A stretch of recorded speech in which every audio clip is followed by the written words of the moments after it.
would like to do now is to go to some of the questions that were prepared by the Ventnor, We Love Ventnor organization, the nonpartisan group, and they're very interested in having this type of dialogue so that the taxpayers and the voters in Ventnor, as they go into vote on Tuesday, May 13th, will be as prepared as they possibly can be with your information. So Teresa, I will start with you, if I may. Sure. And taxes are a major issue in this election. We hear a lot about it every single day.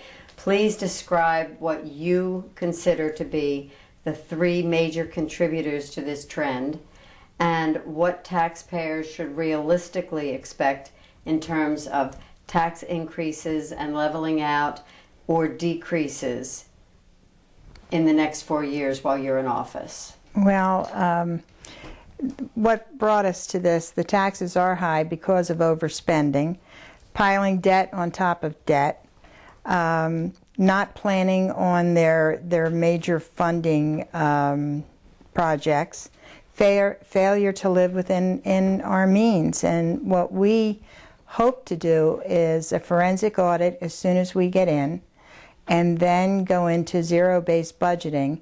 And with that, we believe those two things will start to show us where money is, how money is being spent, so that we can now start to do some things that will help the people to stay in their homes and not be thinking about putting them for sale because they can't afford the taxes. And that is what we want to do. And we hope to be able to stabilize it within a year if things work out for us. I thank you very much for answering the question. I'd like to go to John. John, prioritize spending. What do you see as the most urgent spending initiatives over the next 4 years in our city of Ventnor? And please list three, and only three, which are in rank in order that you think are highest cost to the lesser cost, which you believe that Ventnor should absolutely not postpone at this time. John, if you'll answer that question. Sure. Basically, the most important and most expensive proposition that we have before us here in Ventnor is something that's been neglected for years, and you can tell that by just walking around Ventnor, as we have in this campaign, and that is the deteriorating infrastructure. If you walk around Ventnor, you'll see the deteriorating roads.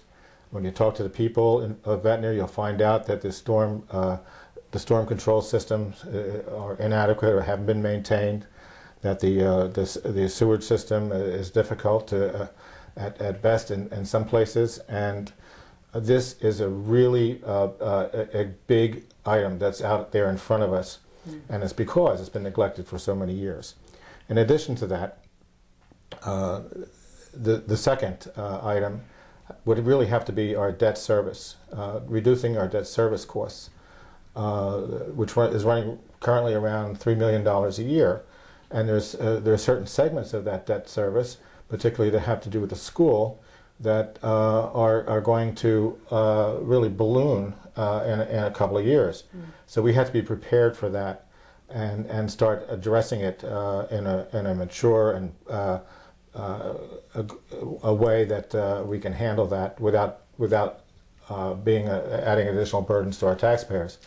And the third item I would say would be our police and fire, our public safety professionals, the